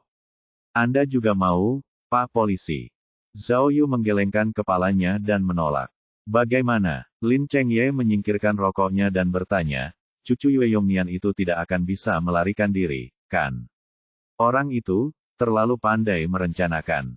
Awalnya, Zhao Yu ingin pergi ke kapal pesiar terlebih dahulu, tetapi sekarang dia tiba-tiba mendengar kata-kata penuh arti dari Lin Chengye. Dia merasa bahwa ini adalah kesempatan bagus untuk mencari tahu kebenarannya. Jadi dia bertanya langsung, Ketua Lin, sekarang bisakah Anda memberitahu kami apa sebenarnya yang terjadi dengan 7 peti mati gantung bintang? Fiuh, Lin Chengye mengembuskan asap rokok yang mengepul. Dia pertama-tama menoleh ke arah paman yang duduk di bak mandi, dan juga banyak wanita cantik, lalu berkata kepada Zhao Yu, baiklah, bagaimanapun, aku harus menjelaskannya cepat atau lambat. Lihatlah, dia menunjuk ke laut di kejauhan. Matahari hampir terbenam. Pemandangan ini sungguh indah. Kali ini, Zhao Yu melihat bahwa dia tampaknya mengubah topik pembicaraan, jadi dia dengan cepat mengingatkannya, mari kita mulai dari awal. Jangan seperti sebelumnya, mengatakannya dengan ambigu. Akeong novel bin et akeong. Aku mengerti, aku mengerti. Aku hanya merasa bahwa aku terlalu bodoh. Mereka telah berbohong kepadaku begitu lama, tetapi aku benar-benar mempercayai mereka tanpa keraguan. Lin Chengye mengisap rokoknya lagi dan akhirnya berkata, semuanya dimulai setahun yang lalu, atau mungkin bahkan lebih awal. Cara memikat wanita idaman Anda. Saat itu, belum ada waktu yang paling panas. Aku pergi ke Yuezhou untuk membahas kontrak, dan kemudian aku bertemu dengan guru Yue Yongnian di kuil Jinglin. Saat itu, Tuan Yue sedang berjalan-jalan dengan teman-temannya. Beberapa orang di antara kami saling kenal, jadi kami mengobrol, dan akhirnya mengobrol. Setelah itu, seseorang menyarankan agar Tuan Yue membaca peruntunganku. Lin Chengye berkata dengan sedih, sebenarnya, aku dulu membenci para penyihir Feng Shui ini, terutama cara kakakku melakukan sesuatu. Dia harus meramalkan segalanya. Itu semua tahayul. Namun, ada beberapa teman dengan status yang lebih terhormat yang hadir hari itu. Aku terlalu malu untuk menolak mereka, jadi aku meminta Guru Yue untuk membantuku melihatnya. Guru Yue membaca peruntunganku dan kemudian menanyakan 8 karakterku. Pada akhirnya, dia mengatakan kepadaku bahwa akan sulit bagiku untuk menutup transaksi. Dia juga menasihatiku untuk berhati-hati terhadap api, mengatakan bahwa aku memiliki penampilan seperti api. Tentu saja, kata-kata ini agak tidak beruntung. Awalnya saya tidak percaya dan tidak menganggapnya serius. Kenang Lin Chengye, kebetulan, transaksi bisnis saya tidak berhasil. Kontrak hendak ditandatangani, tetapi polisi tiba-tiba turun tangan dan mengacaukan masalah ini. Kebakaran itu benar-benar terjadi. Saya sedang makan di restoran dan tidak sengaja menabrak lampu alkohol, yang kemudian menerangi sepatu saya. Untungnya, saya segera melepas sepatu saya dan tidak membakarnya. Saat itu aku sangat ketakutan, dan baru saat itulah aku ingat peringatan Tuan Yue. Lin Chengye melempar rokok yang masih setengah terbakar ke tanah dan menginjaknya dengan sepatunya. Dia berkata dengan marah, saat itu, aku sangat kagum padanya, tetapi sekarang tampaknya semua itu adalah jebakan yang dipasang untuk melawanku. Pertemuan di kuil Zhen Jinglin bukanlah suatu kebetulan. Mereka semua adalah bawahannya. Sialan. Pada titik ini, Lin Chengye menggertakkan giginya seolah-olah ingin memakan seseorang. Setelah sekian lama, lanjutnya, saya begitu mudah jatuh ke dalam perangkapnya, lalu saya mengutus orang untuk mencari tahu informasi tentangnya. Tapi, sepertinya mereka sudah menyiapkan semua informasinya terlebih dahulu. Mereka bilang dia ahli tersembunyi, peramal hebat, dan sebagainya. Ketika saya mencari di internet, semuanya ada di layar. Mereka semua membicarakan betapa hebatnya dia, betapa akurat ramalannya, dan sebagainya. Jadi, saya pergi mengunjunginya, dan dia memberi saya beberapa saran tentang dekorasi Feng Shui. Pada akhirnya, transaksi bisnis saya ditutup dengan sangat cepat. Saya ingin menghadiahinya sejumlah besar uang, tetapi dia tidak menerima uang saya dan mengatakan sesuatu seperti, kita ditakdirkan, dan seterusnya, yang membuat saya memandangnya dalam sudut pandang baru dan mengaguminya.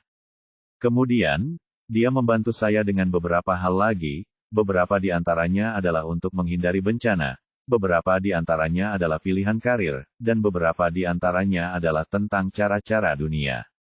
Pada akhirnya, dia membantu saya dalam segala hal.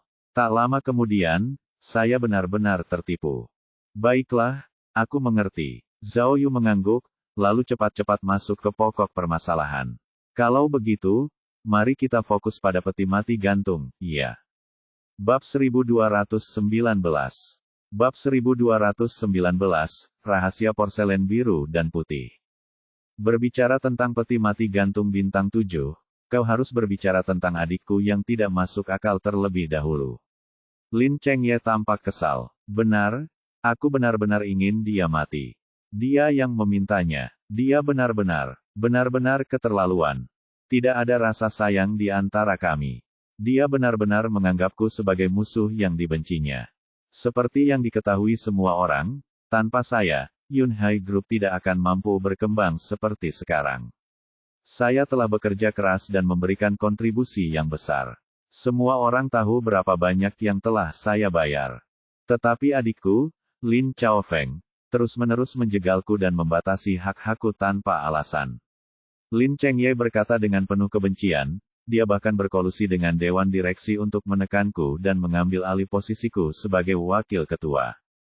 Aku tahu, dia hanya tidak ingin aku mengancam otoritas tertingginya sebagai ketua. Dia tidak suka ada orang yang lebih cakap darinya, bahkan saudaranya sendiri. Bisakah kau bayangkan? Lin Chengye menggertakkan giginya dan berkata, dalam setahun, dia menolak lebih dari 70 proposal Dewan Direksiku. Itu satu hal, tetapi yang lebih penting, dia sengaja berkencan dengan seorang pacar kecil. Dia mengancam saya dengan pacar kecil ini. Jika saya tidak mendengarkannya, dia akan menikahinya dan membiarkannya bergabung dengan Dewan Direksi. Saat itu, dia dengan kejam akan mengambil setengah dari aset keluarga dan perusahaan saya. Tapi kenyataannya, dia sama sekali tidak punya perasaan terhadap lelaki kecil itu. Dia lebih suka mengorbankan kebahagiaannya sendiri untuk melawanku. Katakan padaku, bagaimana aku bisa menerima ini? Jadi, kau ingin menggunakan peti mati gantung bintang 7 untuk membunuh Lin Chaofeng? Tanya Zhao Yu. Tentu saja, tentu saja. Lin Chengye sangat marah hingga dia bingung harus berbuat apa. Dia mengambil sebatang rokok lagi dan menyalakannya.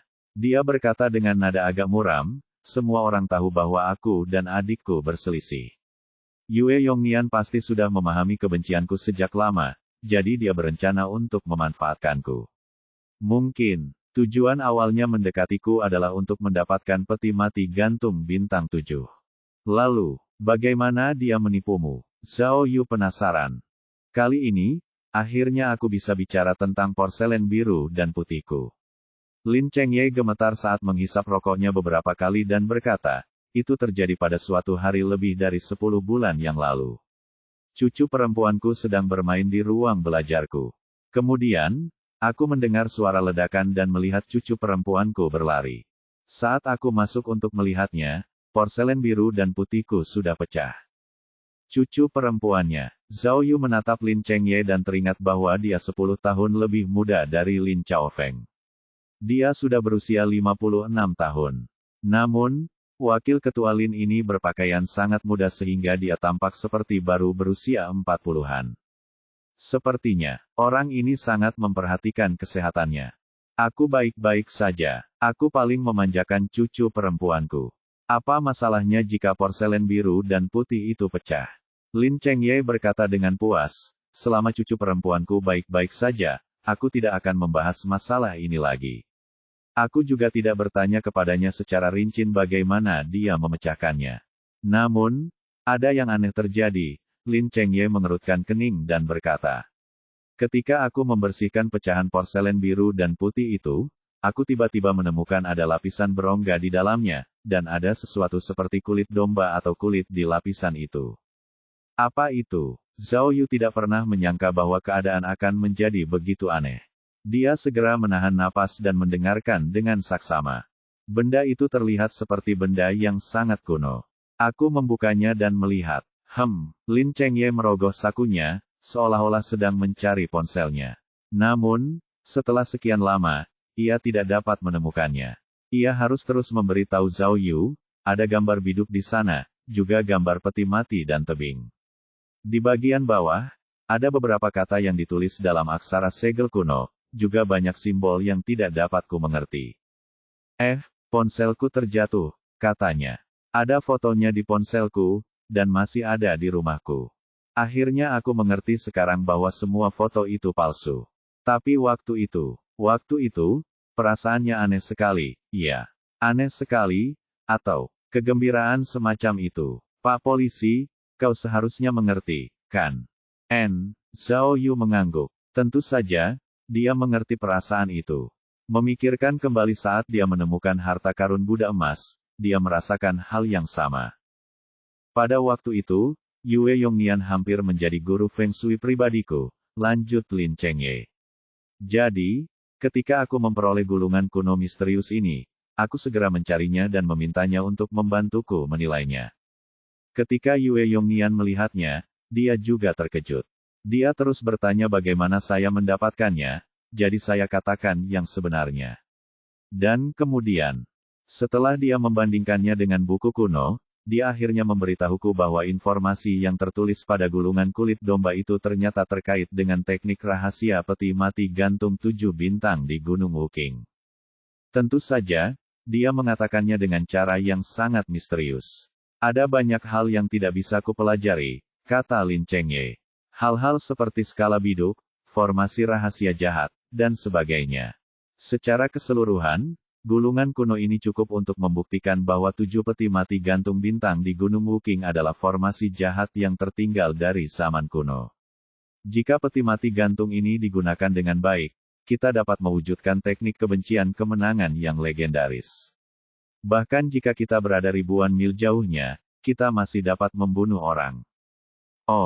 Zhao Yu akhirnya mengerti bahwa Yue Yongnian telah menggunakan metode seperti itu untuk membingungkan Lin Chengye. Aku juga benar-benar kerasukan, kata Lin Chengye kesal. Aku benar-benar mempercayainya tanpa keraguan. Yue Yongnian berkata bahwa peti mati gantung bintang 7 adalah peralatan sihir tingkat tertinggi di Gu Yue.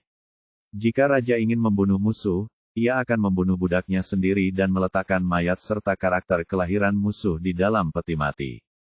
Kemudian, ia akan menutupi peti mati dengan mantra dan musuh akan mati mendadak dalam waktu 49 hari. Lin Chengye tersenyum tak berdaya. Aku masih tidak mengerti mengapa aku percaya pada hal jahat seperti itu, Akeong novel bin et Akeong. Mungkin, aku terlalu dendam hingga ingin membunuh adikku. Kata Lin Chengye, setelah aku mengambil kembali barang itu, aku tidak banyak berpikir sebelum memutuskan untuk menggunakan teknik kebencian kemenangan pada adikku dan membunuhnya. Kupikir karena teknik membenci kemenangan tidak melanggar hukum, jika aku bisa menyingkirkan adikku tanpa diketahui siapapun, aku akan bisa meraih cita-citaku yang agung dan tidak akan terancam lagi olehnya. Tentu saja, aku tidak tahu cara membaca mantra. Aku tidak bisa melakukannya sendiri, jadi aku hanya bisa meminta bantuan Guru Yue. Jadi, aku menemuinya dan memberitahunya ideku. Aku juga menjanjikannya hadiah yang besar. Pada titik ini, Lin Chengye menggertakkan giginya dan melanjutkan, pada awalnya, cucu itu berpura-pura serius dan menolakku. Dia mengatakan bahwa menyakiti orang lain akan merusak kariernya dan akan memperpendek umurnya. Sekarang setelah kupikir-pikir, dia mungkin sangat senang melihatku terpancing. Betapa tercelanya. Aku juga pelit banget. Dia udah nolak aku 3 kali, tapi makin dia nolak, makin aku terobsesi sama dia, dan makin aku percaya kalau emang bener aku yang ngambil barang itu. Kata Lin Chengye, akhirnya, pas aku janji bakalan kasih dia 100 juta sebagai hadiah kalau masalahnya berhasil, akhirnya dia malah menunjukkan ketertarikannya. Bab 1220. Bab 1220, semuanya sudah siap kecuali mayatnya. Saat itu, matahari hampir terbenam. Cahaya senja menyinari kapal pesiar besar itu, membentuk lukisan tinta emas yang indah. Di bawah perahu, banyak orang berkumpul untuk menyaksikan keseruan itu. Kecuali beberapa orang yang mengeluarkan ponsel untuk menelepon polisi, yang lainnya menggunakan ponsel untuk mengambil gambar atau mengirim video pendek. Hehehe, hehehe, lelaki yang berada di kolam renang di D itu sudah melompat ke dalam kolam dan bermain-main dengan wanita-wanita cantik. Ia bahkan berteriak dengan nada memanjakan diri, "Jangan bangunkan aku, jangan ganggu aku, biarkan aku bersenang-senang, hehehe." Tanpa diduga, wanita cantik yang diundang oleh Lin Chengye juga cukup menarik. Perahu sudah dalam keadaan seperti ini, tetapi mereka tampaknya tidak terburu-buru sama sekali. Mereka malah membujuk paman dan bermain dengannya. Mereka memercikkan air dan tertawa. Melihat pemandangan yang harmonis ini, Lin Chengye tersenyum dan melanjutkan. Setelah dia akhirnya setuju untuk membantuku dalam masalah ini, Yue Yongnian mulai merencanakannya untukku. Lin Chengye berkata, dia mengambil perkamen itu dan mencari-cari di buku-buku kuno. Dia mempelajarinya selama lebih dari setengah bulan sebelum dia memberiku jawaban yang jelas. Dia sangat sabar, tapi sekarang sepertinya dia hanya berpura-pura untuk memikat saya. Ketika dia memberiku balasan, dia mengatakan bahwa bagian tersulit dari peti mati gantung 7 bintang adalah menemukan mayatnya. Lin Chengye melanjutkan, karena adikku adalah seorang wanita, dia harus menggunakan tubuh gadis-gadis di bawah umur untuk mengolah roh jahatnya agar berhasil. Akeong novel bin et Akeong. Dia tidak peduli dengan penyebab kematian. Selama itu adalah seseorang yang meninggal karena kekerasan atau menderita penyakit, dia tidak peduli. Dengan kata lain, kita membutuhkan tubuh 7 wanita di bawah umur untuk melemparkan teknik kebencian kemenangan pada saudara perempuanku. Tetapi Anda mungkin tidak tahu ini, tetapi Fulai menganjurkan kremasi, terutama bagi anak di bawah umur yang meninggal muda. Tidak peduli seberapa miskin keluarganya, mereka tidak akan menjual jasad anak itu. Oleh karena itu, uang sama sekali tidak dapat membelinya. Guru Yue juga mengatakan kepadaku bahwa sebaiknya mayat tidak dibekukan. Itu akan mengurangi efek kultivasi iblis. Jadi, aku tidak bisa pergi ke tempat yang sangat jauh untuk mendapatkan mayat. Tidak ada mayat, jadi tidak ada gunanya mengatakan apapun. Lin Chengye berkata tanpa daya, tetapi Yue Yongnian sudah merencanakan segalanya untukku. Dia melihat bahwa aku benar-benar cemas, jadi dia diam-diam memberitahuku bahwa dia punya cara untuk mendapatkan mayat itu. Ketika saya mendengar bahwa dia punya cara, saya langsung bersemangat dan bertanya. Dia bilang dia kenal beberapa orang yang ahli dalam pernikahan dunia bawah. Mungkin mereka punya cara untuk mendapatkan mayatnya. Namun, karena mayatnya harus gadis-gadis muda, itu butuh keberuntungan. Selain itu harus dilakukan satu persatu untuk mengejar ketinggalan. Tentu saja, dia tidak lupa mengingatkan saya bahwa karena menjual kembali mayat adalah ilegal, harga mayat akan lebih tinggi. Semakin muda mayatnya, semakin tinggi harganya. Saat itu aku memang sudah dirasuki setan, maka aku katakan terus terang kepadanya bahwa aku tidak kekurangan uang dan membeli beberapa mayat itu tidak apa-apa. Yue Yongnian mengangguk puas, lalu memberitahuku tentang masalah kedua, yaitu bagaimana cara memasukkan mayat ke dalam peti mati gantung setelah diperoleh. Oh, mendengar ini, Zhao Yu tampaknya telah memahami sesuatu dan mendengarkan dengan lebih serius. Tebing peti mati gantung 7 bintang itu miring ke dalam. Tidak ada cara untuk memanjatnya, dan tingginya sangat tinggi, jadi sangat sulit, kata Lin Chengye. Yang terpenting adalah kita tidak bisa melihat cahaya matahari, jadi kita tidak bisa melakukannya secara terbuka di siang hari. Kita hanya bisa memilih untuk melakukannya di malam hari. Oleh karena itu, kita hanya dapat menggunakan metode yang paling aman dan teraman. Mengenai hal ini, Tuan Yue sudah memikirkannya untukku. Lin Chengye berkata, caranya adalah menggunakan perahu dan tangga untuk menyelesaikannya. Dia meminta saya menyiapkan kapal kargo yang sering berlayar melalui sungai berpasir putih, lalu membeli truk tangga versi khusus untuk menambah tinggi tangga hingga 40 meter. Dengan cara ini, kita dapat dengan mudah pergi ke peti mati gantung. Lalu, Zhao Yu menyela dan bertanya, tidak ada paku pada peti mati gantung, jadi orang yang tidak tahu cerita di dalamnya tidak bisa membukanya sama sekali. Tentang ini bukan masalahku. Yue Yongnian mengatakan bahwa cara yang benar untuk membuka peti mati gantung tertulis di gulungan kulit domba kuno, kata Lin Chengye. Tapi menurutku dia pasti sudah mengetahuinya sebelumnya melalui beberapa saluran, kan? Dalam keseluruhan rencana, hanya ada satu hal yang melampaui ekspektasinya, yaitu air dangkal sungai pasir putih, dan truk tangga yang berat. Jika truk itu sampai ke kapal, itu akan menyebabkan kapal kargo terhantam air dengan parah, dan akan terdampar setelah beberapa kali terdampar. Namun, saya tumbuh di atas kapal, jadi masalah ini tidak sulit bagi saya, kata Lin Chengye dengan bangga. Saya memasang alat selam di kapal kargo, sehingga kapal kargo dapat meningkatkan daya apungnya dan menjadi lebih baik. Begitu saja, semua masalah terpecahkan. Aku sudah membawa tanda kelahiran adikku dari rumah, dan Yue Yongnian juga sudah menyiapkan pakaian berwarna pelangi untuk mayat-mayat perempuan itu. Semuanya sudah siap, yang tersisa hanyalah mayat. Jika kau ingin mengatakan, pada saat ini, mata Lin Chengye tiba-tiba meredup dan dia menundukkan kepalanya, jika aku tidak ragu-ragu saat itu, tentu saja itu palsu. Lin Chaofeng adalah adik perempuanku, bukan orang luar. Jika dia meninggal, aku akan.